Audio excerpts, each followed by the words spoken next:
सध्या हा मे महिना म्हणजे उष्णतेचा सर्वाधिक उष्णता असणारा महिना आणि ह्यामध्ये माणसासोबतच प्राण्याच्या अंगाचीही लाहीलाही होते.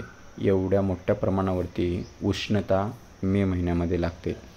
त्यामुळे आता आपण पाहतोय त्या दृश्यामध्ये एक हत्ती पाण्यामध्ये कशाप्रमाणे मौज करताना दिसतोय, कारण ऊनच आणि उष्णताच तेवढी आहे.